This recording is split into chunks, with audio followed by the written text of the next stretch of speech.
人活了一辈子，尤其是过了60岁后，生命的这盘棋下到了下半场，你在夜深人静，一个人躺在床上翻来覆去睡不着的时候，心里头是不是常常会泛起一种难以名状的疲惫感？这种累不是拎点菜喘带娃腰酸的皮肉累，是从骨头缝里透出来的心累。操了一辈子心，帮了一辈子人，到老落得一身病，还满肚子委屈。家里大小事你挂心，子女前程你着急，亲戚矛盾你说和，旁人难处你接济。你总觉得自己是长辈，是过来人，见不得人受苦，能搭把手就绝不能看着不管，还觉得这是行善积德，是慈悲心。可结果呢，药吃了一把，觉睡不好半宿，你掏心掏肺，人家嫌你多管闲事，甚至怨你帮得不够多，你独自做着饭愣，做了一辈子好人，怎么晚年越活越憋屈？今天我把最扎心的真相给你戳破，你这根本不是慈悲，没有智慧的善良，不是积德，是在给自己造业，替别人背因果。佛法讲得很清楚，什么是慈悲？慈悲是建立在般若，也就是大智慧基础上的。你看透了世间万物的因缘果报，你在顺应天道规律的前提下去利益众生，这叫慈悲。那你们平时那种毫无底线的心软，那种看到家里人受苦就恨不得自己扑上去替他们受罪的冲动，叫什么呢？老祖宗给他起了一个非常精准的名字，叫做攀缘。你想想看，很多时候我们拼命的想去帮别人，想去做家里的救世主，深层的原因到底是什么？你静下心来诚实的问问自己，其实本质上是因为我们自己内心有一种深深的匮乏感。人一旦过了60岁，从工作岗位上退下来了，身体的精力也不如从前了，你心里其实是发慌的，你害怕自己老了变得没有用了，害怕被儿女嫌弃，害怕被这个社会和圈子抛弃，所以你本能的需要通过不停的操心，不停的被别人需要，来证明自己活在这个世界上还有价值。这是一种非常隐蔽的控制欲，是为了填补你内心的安全感。结果怎么样？你不仅没有救得了别人，反而把自己给彻底搭进去了。你们要晓得因果定律，那是宇宙间最铁面无私的法则，万法皆空，因果不空。每个人来到这个世界上都有他自己必须要去承受的业力，有他自己必须要去跨过的坎。这世上的芸芸众生，有些人是你可以伸出援手去帮一把的，但有些人那是老天爷注定要让他们去吃苦去还债的，你只能站在旁边看，绝对不能伸手。你硬伸手去干涉，就是把别人该吃的苦该还的债硬生生揽到自己身上。你这把老骨头哪有福报扛得住别人的业？到最后气机乱了，家宅不宁，身体垮掉，福报越耗越少。所以咱们老年人精气神是用一分少一分，千万不能再这么糊里糊涂的去乱发善心了。人生下半场最大的清醒，就是学会闭上那张爱操心的嘴，收回那双总想去干涉别人的手。那么到底有哪些红线是咱们这把老骨头哪怕拼了命也绝对不能去碰的？到底哪几种忙你一旦帮了就是万劫不复？接下来咱们就把这些蒙在鼓里的因果真相一件一件的给它拆解得清清楚楚。咱们先来说说这第一道最能蛊惑人也最容易掏空你家底的红线，它就出在那个让无数家庭家破人亡的钱字上。你们要晓得，在这个红尘世间，有些人你是感化不了的，尤其是扯上这个钱字，你今天给他1斗米，他当你是恩人，对你千恩万谢。可是你要是天天给他，有一天你给他1石米，他就觉得不够了，他心里不仅不感激，反而会埋怨你。既然有那么多养老金，你既然住着那么大的房子，为什么不连家里的米仓都一起给我？你帮了他99次，只要第100次你没掏钱，或者你实在拿不出来了，他立马翻脸不认人，把你当成几辈子的仇人来咬。我认识一个王大姐，今年60好几了，一辈子是个远近闻名的老好人。她有个弟弟，从小父母就偏心，老人家临终前总跟她说，你是做大姐的，长姐如母，将来你要多在钱财上帮衬着点你弟弟。就为了这一句遗言，王大姐大半辈子都在替这个弟弟当牛做马，填窟窿。弟弟都50多岁的人了，成天游手好闲，做生意亏本了，跑去赌钱，又欠了一屁股烂债，3天2头跑来找王大姐，姐高利贷催上门了，借我5万块钱周转一下，下个月准还你，不还我就是孙子。还过吗？我告诉你们，1分钱都没还过。王大姐的老伴因为这事跟他吵了不知道多少回，差点连婚都离了。可王大姐一听见弟弟掉2滴眼泪，一说起小时候的苦日子，心就软了，瞒着老伴把家底一点一点的往外掏。这还不算完，王大姐自己那个亲儿子30多岁了，从小被他娇生惯养，吃不得一点苦，去公司上了几天班，嫌老板脾气大，嫌天天早起挤公交太累，干脆辞职在家里打游戏，成了个专门啃老的少爷，每天睡到日上三竿，点个外卖还要王大姐付钱。前2年儿子相中了一辆20多万的车，非要买，说没车谈不到女朋友。王大姐连连叹气，最后还是把存了一辈子准备看病买药的养老钱拿出来，给儿子付了首付，每个月还要拿自己的退休金去替儿子还车贷。他心里头委屈啊，常常半夜里一个人抹眼泪，心脏跳得扑通扑通的，整宿睡不着觉。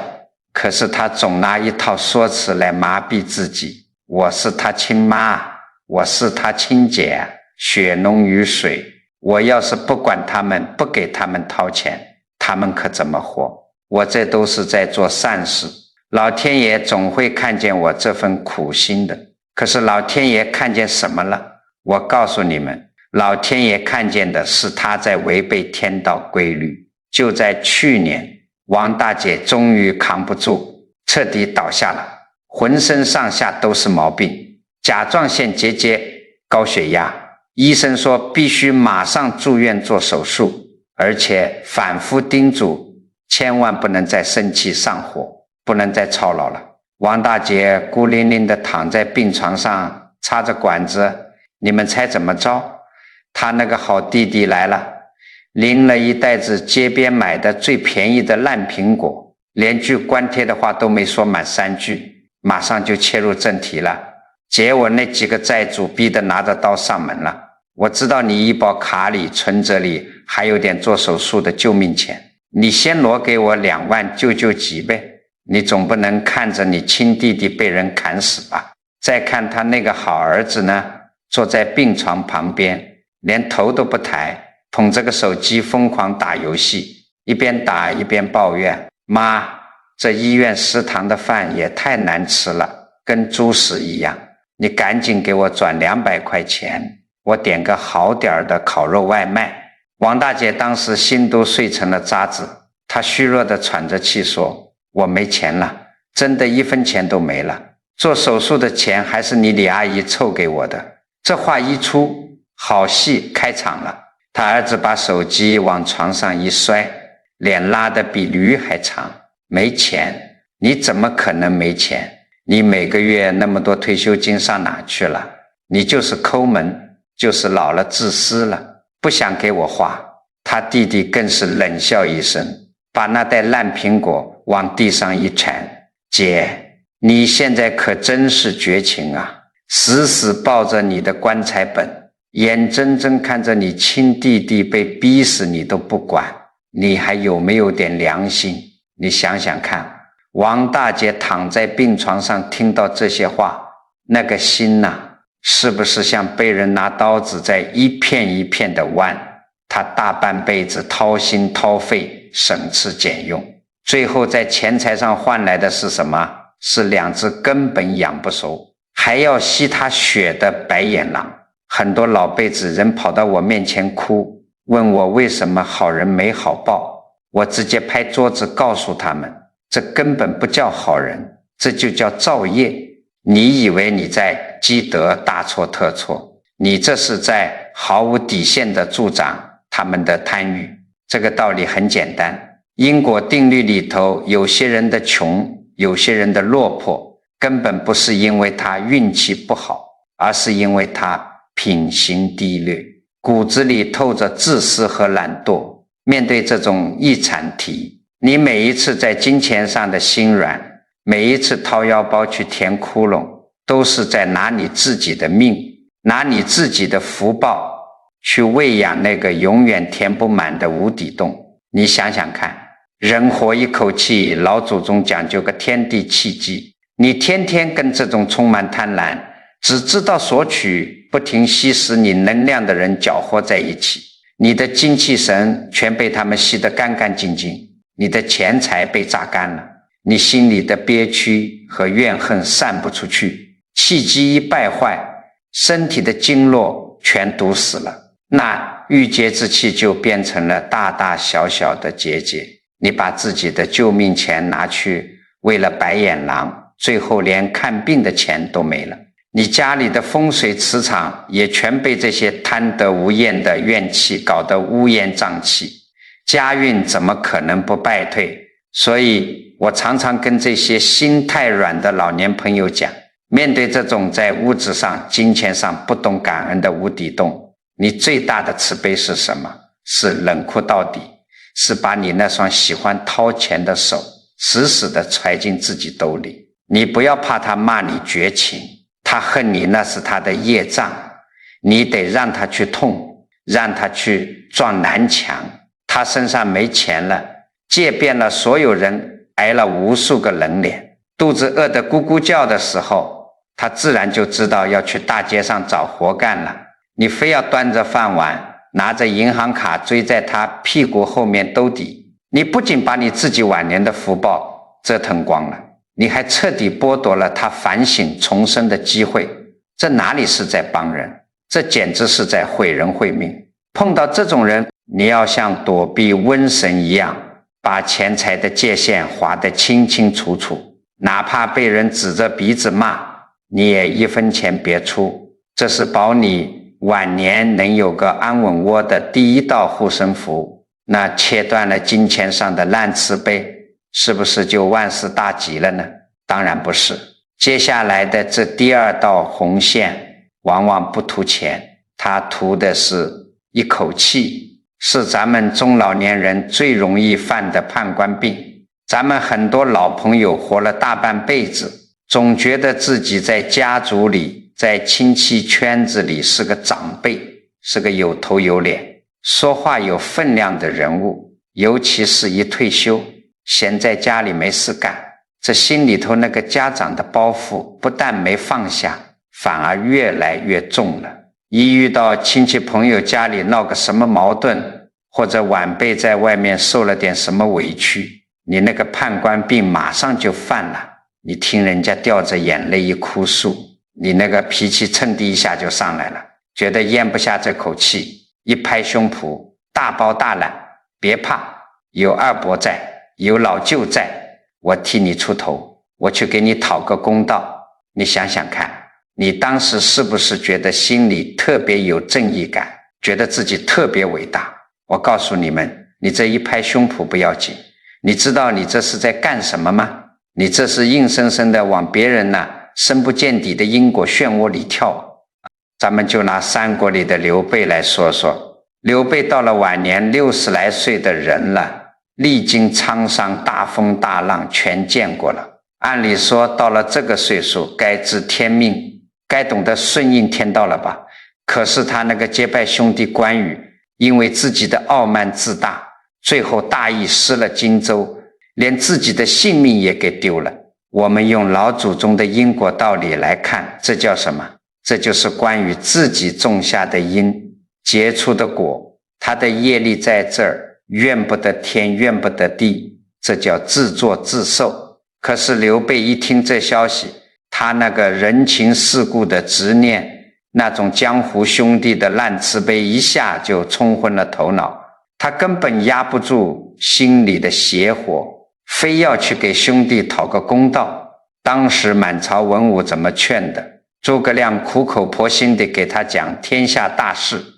讲天道气运。赵云带着一帮老臣死死拉着他的马脚子，不让他去。为什么拦他？因为这些有大智慧的人看得很清楚，关羽的因果已经了结了。这个时候你去起兵，那就是逆天数，就是强行去干涉这股巨大而凶险的业力。可是刘备听不进去啊，他心里想的是，我是当大哥的，兄弟死了，我怎么能袖手旁观？我不去替他报仇，天下人怎么看我？这就是咱们很多中老年人的通病，被所谓的情义和面子给绑架了，觉得我不能不管。结果怎么样呢？刘备强行出头，带着大军杀过去，招来了多大的反噬，火烧连营700里啊，几十万将士跟着他灰飞烟灭，蜀汉大半的国运被他这一意孤行给彻底打了个精光，连他自己最后也落得个凄凄惨惨，病死在白帝城，死前悔恨交加。这个道理很简单啊，个人因果个人了。刘备感情再深，关羽的业力他也替不了。你护短护得再厉害，别人的因果烂债你也背不动，这股业力反噬过来，连刘备这样有滔天大富贵大福报的帝王都承受不住，直接被压得国破家亡，更何况咱们这些本就气血衰败，手里没多少福报的平头老百姓呢？佛法讲得很清楚，起心动念皆是因，万般流转皆是果。别人2个人之间闹矛盾，那是他们双方前世今生结下的缘，善缘也好，恶缘也罢，那都是他们自己要在红尘里磨练的功课。你看现在很多做父母的女儿回娘家哭诉，说在婆家受了点气，跟老公吵架了，2口子过日子，锅碗瓢盆哪有不可碰的？这本来是他们小2口自己该去化解的业力，结果你这当长辈的倒好，火冒三丈，立刻叫上家里的7大姑8大姨，气势汹汹地冲到女婿家去打砸抢，去指着亲家公的鼻子骂，非要争个谁对谁错。还有的呢，亲侄子在外面跟人合伙做生意，因为他自己贪心不足，脾气暴躁，跟合伙人闹翻了。你做大伯的听了一面之词，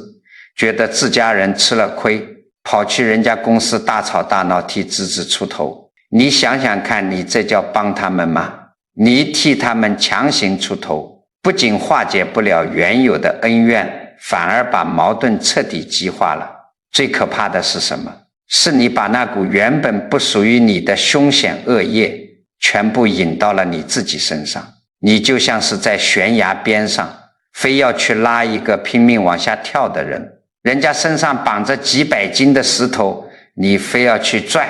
结果是什么？结果就是你被他巨大的下坠力一起扯进万丈深渊。很多老人家一去替人吵完架，生完气回来，第2天血压就飙升，不是突然头晕摔一跤，就是心脏难受，进了医院急诊。而且你发现没有，只要你瞎掺和了这些事，你家里的风水立刻就变了，好端端的日子从此家无宁日，口舌是非不断，你看谁都不顺眼。这就是气机被败坏了，恶业上升了。更讽刺的是什么？你在这边气得半死，人家小两口没过2天床头吵架床尾和，又高高兴兴手挽手逛街去了，留着你一个人在家里生闷气，吃降压药，连女婿以后逢年过节都不上你家门了，你图个什么呢？所以啊，诸位，人活到了60岁，这口气必须要顺，这人情面子必须要看淡，不管是多亲的亲戚，哪怕是你身上掉下来的肉，遇到这种是非恩怨，你也要有一颗残忍的慈悲心。你得懂得老祖宗说的知止，止于哪里？止于他自己的因果，遇到别人自己惹出来的祸端，遇到小辈们的情感纠纷、人际恩怨，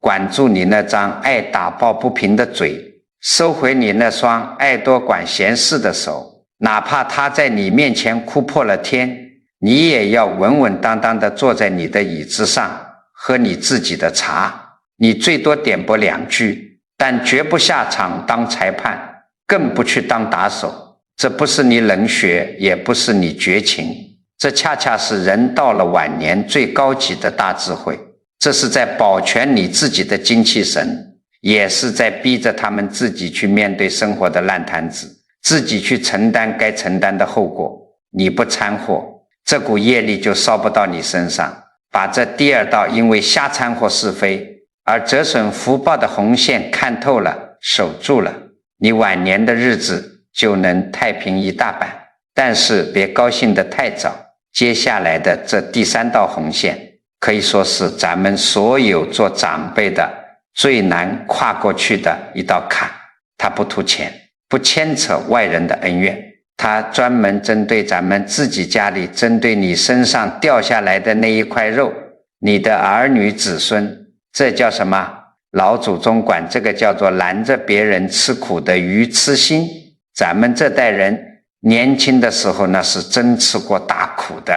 所以一到了晚年，日子好过了，这心里头就暗暗发誓，我这辈子吃过的苦，绝不能让我的孩子、我的孙子再尝一遍。你们摸着良心问问自己，是不是都有这种想法？于是乎你就变成了一把超级大伞，恨不得360度无死角的把晚辈罩在里头，孩子毕业找工作高不成低不就，在外面被老板骂了2句，委屈的直掉眼泪。你一看心疼的像刀割一样，马上说，哎呀，别去受那个窝囊气了，辞职回家，妈养你，或者赶紧到处托关系，找老熟人，厚着老脸去给孩子铺路，非要给他塞进一个风吹不着、雨淋不到的安稳位置。等到孩子结了婚，搬出去住了，你怕他们年轻人工作累，不会做饭，每天天不亮就起床，大老远的跑去给他们买菜做饭、洗衣拖地。你想想看，你一边擦着汗，一边看着干干净净的屋子，看着孩子毫无压力的笑脸，心里是不是觉得特别踏实，觉得自己是个绝世好父母，为了孩子那是鞠躬尽瘁，死而后已。但我今天要把这层窗户纸给你们彻底捅破。我告诉你们，你以为你这是爱，其实这是这世上最残忍的剥夺。你不是在帮他，你是在毁他。你们要晓得，老天爷让一个人投胎来到这个世上，绝不是让他来天天躺在蜜罐里享福的。佛法讲得很清楚，我们这个世界叫娑婆世界。什么是娑婆？翻译过来就是堪忍，就是要忍受缺陷，忍受痛苦。痛苦是什么？痛苦是老天爷用来点化凡人的工具，是让人觉醒长智慧的催化剂。一只蝴蝶要在茧子里头痛苦的挣扎，拼命的挤压，把体液都挤压到翅膀里，破茧而出的时候，它才能有一双强壮的翅膀去飞翔。如果你心疼它，觉得它挣扎得太苦了，拿把小剪刀轻轻把茧子剪开，把它放出来，结果是什么？它出来是个大肚子、小翅膀的怪物，扑腾两下就摔死了，是你这把慈悲的剪刀要了他的命。咱们对晚辈的这种过度保护，就是在拿剪刀剪他们的剪子啊。每个人一生中该走多少弯路，该吃多少辛苦，该受多少次委屈，冥冥之中都有定数，这叫吃苦了苦。他今天去社会上碰了壁，被小人算计了，他痛了，痛定思痛，他才能长出防人的心眼，长出坚韧的性格。他今天因为懒惰摔了跟头，没饭吃了，饿得两眼发花，他才能懂得勤奋的意义，才能知道生活的不易。可是你呢？你心太软，你愚痴啊！你横插一杠子，把老天爷安排给他的挫折全给挡住了。你替他撑伞，替他把路铺得平平整整，结果就是他到了30岁、40岁，心智还停留在8岁，他没有经历过风打霜压，骨头里是软的，灵魂里是空的。遇到一点点小风小浪，别人还没怎么着，他自己先崩溃了，甚至活不下去了。这在老祖宗的学问里，这就叫夺人慧命，剥夺了人家长智慧的命根子，这是造大业啊！你再往深了想一步，你这把老骨头还能活多少年？你能护他到70岁、80岁吗？等到哪天你两腿一蹬，撒手人寰了，这把保护伞突然没了，他这辈子原本该分期付款吃完的苦，会像雪崩一样，连本带利的全部砸在他那脆弱的肩膀上。到那时候，他叫天天不应，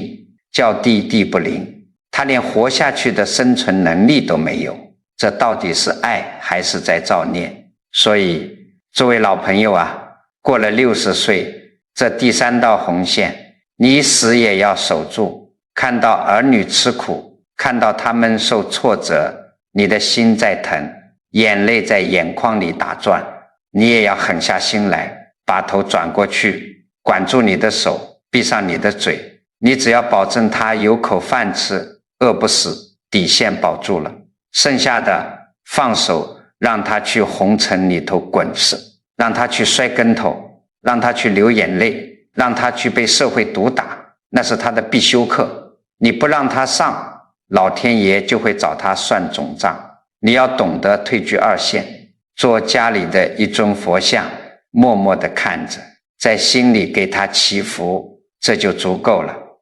当你真的切断了这3道红线，不再拿救命钱去填无底洞，不再瞎掺和外人的烂是非，也不再愚痴地去替儿女挡风遮雨，你会突然发现自己好像一下子清闲下来了。但是很多老人家这时候又会面临一个极其可怕、极其痛苦的新问题。这个新问题几乎折磨着80%的老年人，那就是强烈的孤独感。大家都觉得人不交往了，不管闲事了，身边没朋友了，是不是我这个人做人太失败了？是不是我被世界抛弃了？我告诉你们，千万别这么想，你这是身在福中不知福。当你发现自己到了晚年，突然间身边没朋友了，圈子变得干干净净，冷冷清清的时候，你赶紧双手合十，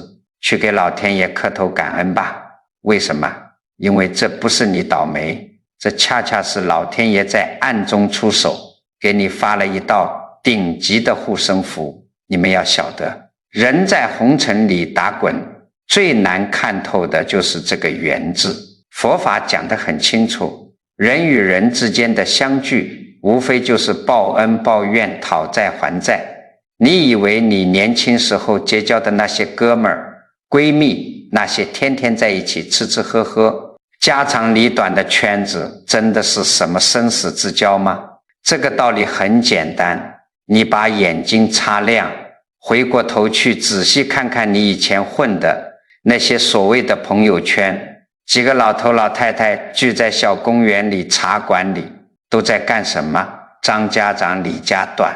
今天比一比谁家儿子的工资高。明天算一算谁家媳妇买的名牌包，要不然就是凑在一起倒苦水，骂儿女不孝顺，骂社会不公平，骂物价天天涨。你想想看，这叫什么？这就是一个巨大的负能量垃圾场，每个人都在往外散发着贪欲、嫉妒、怨恨和愚痴。你成天泡在这样的圈子里，你以为你是在合群，是在打发时间，其实你是在干什么？你是在不停地吸食别人的业障，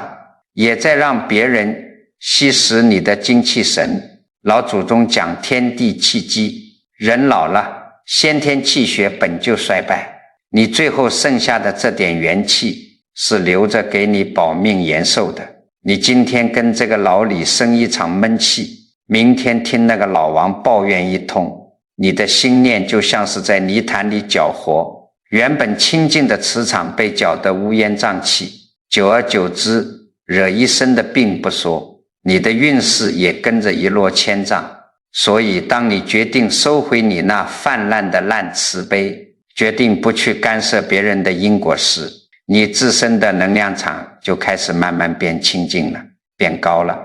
这时候老天爷看你孺子可教，看你终于开窍了，他就会启动一种保护机制。老天爷怎么保护你？非就是用没朋友、被孤立这种表面上看似残酷的方式，硬生生的把你和那些烂人、烂事、烂圈子给隔离开来。老天爷逼着你没朋友，是为了斩断那些还在源源不断消耗你的恶缘，那些以前一有困难就找你借钱不还的所谓好兄弟，看你这榨不出油水了，自然就溜了。那些只会拉着你东家长西家短造口业的老闺蜜，觉得跟你聊天没意思了，自然就去找别人了。这不是他们抛弃了你，而是老天爷拿着扫把帮你把生命里的垃圾全给清扫出去了。这时候你如果看不透，非要觉得孤独，非要死乞白赖的再去迎合他们，再去往那个泥坑里跳，那你就是辜负了老天爷的一番苦心，你这是自己在作死啊。所以面对晚年的这种断崖式的清冷，你不但不要慌，反而要有一种大欢喜心。你把大门一关，泡上一杯清茶，翻开2本好书，或者哪怕只是静静地坐在阳台上晒晒太阳，看着天上的云卷云舒。你看那白云，它孤孤单单地飘在天上，它孤独吗？它那是大自在。你要把这种没朋友的状态当成是生命给你的最高奖励，你不用再看任何人的脸色，不用再去附和那些违心的话，不用再为别人的破事操碎了心。你的每一分钟、每一秒钟，终于可以完完全全的属于你自己了。你把散落在外面的精气神一点一点的收回来，收回到自己的5脏6腑里，收回到自己的清净心里，这就叫闭关，这就叫养藏。能安然享受这份孤独的老人，身上的磁场会越来越祥和，脸色会越来越红润，因为你不漏气了呀。你这就等于是穿上了一件百邪不侵的护身金甲，外面的那些是是非非、倒霉运势再也沾不到你的边。但是知道老天爷在保护你还不够，很多人哪怕坐在家里不出门，他那个心还是闲不下来，脑子里还在不停地打架。要想真正把这颗心修成金刚不坏，你还得学学咱们老祖宗留下来的一招极其厉害的绝学。这一招要是练成了，你这晚年的日子那简直就是活神仙。这到底是个什么绝招呢？我告诉你们，这个保命绝招名字听起来很简单，但威力无穷。这2个字就叫做观心，也就是把你的心神彻底收回来。你们想想看，当你把那些烂朋友断了，也不去瞎掺和儿女的破事了，你一个人坐在空荡荡的屋子里，身体确实是闲下来了，可是你的脑子闲下来了吗？根本没有，不仅没闲下来，简直比早上的菜市场还要热闹。一会儿想起30年前隔壁老王借了你200块钱一直没还，你心里头一股无名火蹭的就冒出来了。一会儿又想起儿子昨天打电话语气不太好，你又开始愁眉苦脸，心想他是不是嫌弃我老了。再过一会儿突然觉得膝盖有点酸，马上又吓得一身冷汗，琢磨着自己是不是得了什么绝症，这要是瘫在床上了可怎么活啊？你们要晓得，一身冷汗，这就叫妄念纷飞。佛法讲得很清楚，人这一辈子最折磨你的根本不是外面的仇人，而是你自己心里头这些停不下来的烂念头。你坐在沙发上，外边根本没人骂你，没人打你，可是你自己的脑子里已经演完了100集悲欢离合的连续剧，你把自己气得咬牙切齿，愁得唉声叹气，最后血压也上去了，心脏也吃不消了。这个道理很简单，人老了，先天带来的那点元气就像一盏快要燃尽的油灯，你每动一个气愤的念头，每动一个焦虑的念头，那就是在拿剪刀挑这个灯芯，让这灯油烧得更快。外人没有吸你的血，是你自己的胡思乱想，在疯狂地榨干你最后的那点精气神。那怎么办呢？怎么才能把这匹脱缰的野马给拴住，练就一身金刚不坏的本事呢？我教给你们一套最笨、最简单，但也最管用的实操办法，不需要你花1分钱，也不需要你去跑什么深山老林，你在自己家里的热炕头上，在阳台的摇椅上就能练。第一步，你要学会认贼作父的反面，叫抓贼。当你一个人坐着，脑子里又开始像过电影一样翻出那些陈芝麻烂谷子的恩怨，或者开始瞎担心明天的事实，你不要顺着它想下去，你立刻在心里大喊一声停，我又在胡思乱想了，这就叫觉察。你这一喊，那个念头就像小偷被手电筒照到了一样，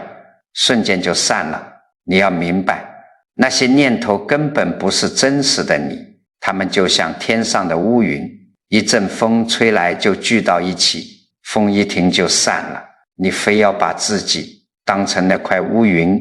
跟着它一起翻滚，你不是傻吗？第二步，把注意力拉回到你的呼吸上，妄念打断了之后，你的心还是悬着的，你得给它找个安稳的落脚点。落在哪儿？落在你鼻子底下的这口气上。你舒舒服服地坐在椅子上，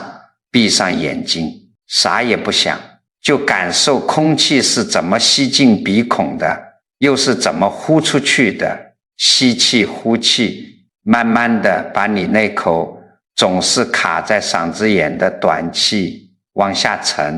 沉到你的小肚子里。我告诉你们，只要你每天能花上20分钟，啥事都不干，就这么安安静静地数自己的呼吸，你的七经八脉慢慢就全通了。我认识个老李头，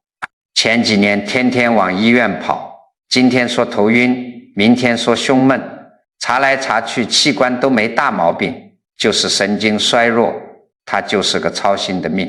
一天到晚脑子停不下来。后来我按这个方法教他，不许他再管闲事，每天就坐在小院里看呼吸。守念头刚开始前3天，他跟我抱怨说，哎呦，太难受了，一闭上眼，脑子里乱七八糟的东西。我告诉他，别管他，念头来了，你就当他是街边路过的陌生人，不打招呼，不赶他走，你看你的呼吸，让他自己溜达过去。就这么坚持了3个月，老李头就像换了个人似的，红光满面，走起路来虎虎生风，连多年的老便秘都好了。他说现在哪怕儿子在他面前摔碗砸锅，他心里连个波澜都不起，笑眯眯地看着，像看戏一样。这就是把气机养足了，把心神收回来了，当你能够管住自己的念头，不再被过去的事情纠缠，不再为没发生的事情恐慌时，你这个人的能量场就发生翻天覆地的变化了。你就像是一座安静的深山，风吹不倒，雨打不动。这时候不仅你自己的身体越来越硬朗，你还会成为你们整个家族的一块镇海神针。为什么这么说？你想想看，儿女在外面打拼，受了委屈，遇到了挫折，本来心里就烦躁的像一锅开水，如果他们一回家看到你也是满脸愁容，天天抱怨这抱怨那，这个家就是个冰窖，谁都不想待。但如果他们一进门看到你坐在那里安安静静，慈眉善目，身上散发着一种祥和温暖的气场，他们那颗焦躁的心瞬间就被你安抚下来了。你不需要给他们讲大道理，也不需要掏钱给他们填窟窿，你光是稳稳当当的坐在那儿，你的那种清净能量就在给他们加持，就在给你们家改风水。所以别以为你退居二线，不闻不问就是没用了。你能把自己这颗烦躁的心降服住，把自己这副老骨头照顾好，不给儿女添麻烦，不给社会添乱，这就是你在晚年给子孙后代积下的最大的福报。好了，不知不觉咱们又唠叨了这么多。我知道有很多老朋友啊，岁数大了，记性也不如从前了，所以我在这最后再给你们啰嗦一遍这几句保命的箴言，你最好死死记在脑子里。第一句，养老的底子钱，那是你的救命钱，死死捏在自己手里。不管儿女遇到什么窟窿，不管外人给你画什么大饼，千万别拿去填那个无底洞。守住这笔钱，你就是守住了晚年的尊严，这叫不漏财。第二句，遇到外人的恩怨是非，亲戚朋友的烂事破事，把嘴巴闭得严严实实的，绝对不去瞎掺和，不去拉偏架，不去替别人强行出头。你背不动别人的因果，少去招惹那些口舌烂债，这叫不惹业。第三句，儿孙自有儿孙福，莫为儿孙做马牛。别去当那把剥夺孩子成长，拦着他们吃苦的烂伞。只要他们有口饭吃，剩下的挫折委屈放手让他们自己去红尘里滚，去挨社会的毒打，这叫不夺慧。最后一句，不要害怕没朋友，不要害怕被孤立，每天抽出20分钟，安安静静地坐在椅子上，啥也不想，就数你自己的呼吸，抓你脑子里的妄念，把散落在外面的心神一滴一滴的全收回到自己身体里，这叫养真气。你们要晓得，在这个世界上最大的改命，根本不是你花多少钱去算个卦、看个相，或者去哪个庙里烧一炷高香。真正的改命，老祖宗早就说透了，就是改念、改行、改因。最好的风水就在你自己的这颗心上，你这颗心安稳了，清净了，不瞎折腾了，你坐在哪里，哪里就是风水宝地，你走到哪里，哪里就是祥和之气。今天我跟你们掏心掏肺讲的这些话，你别光顾着自己听完了，点点头就算了。你想想看，你身边是不是还有很多老哥们老姐妹，他们是不是还在为了儿女的烂账天天抹眼泪，连觉都睡不着？是不是还在因为瞎管亲戚的闲事，弄得自己一身是病，里外不是人？我告诉你们，你今天把咱们讲的这些道理，把这个视频转发给他们，分享给你的亲戚朋友，这不是在凑热闹，这是在救人一命，护人一运啊！佛法讲得很清楚，所有的布施里头，法布施的功德是最大的。什么是法布施？就是把能让人开智慧、解脱痛苦的道理传播出去。你今天的一句提醒，一个转发，可能就让一个老姐姐少造了一场口业，让一个老大哥少败了一次家运，甚至挽救了一个快要被无底洞拖垮的家庭。这就叫赠人玫瑰，手有余香。你帮别人避开了灾祸，这股巨大的善能量，最后一定会顺着天道的契机，结结实实地回向到你自己身上，护佑你和你的子孙平平安安，福寿绵长。所以如果你觉得南老师今天讲的这些大白话对你哪怕有一丁点的启发，帮你解开了一点点心结，请你动动手指给南老师点个赞，点个关注。另外我还要嘱咐诸位一句，文字是有力量的，人的念头是有巨大能量的。我希望你们看完之后都能在评论区里留下一句善言，你可以写愿诸恶莫作，众善奉行，或者写顺应天道，随缘自在。你要知道，千万人的善念一旦在这儿汇聚起来，那个纯粹的正能量磁场，它的威力是不可思议的。你今天在评论区写下的每一个好字，每一句善语，其实都是在为你自己种下了一颗善因。这些文字最终都会化作无形的福报，回到你自己和家人的身上。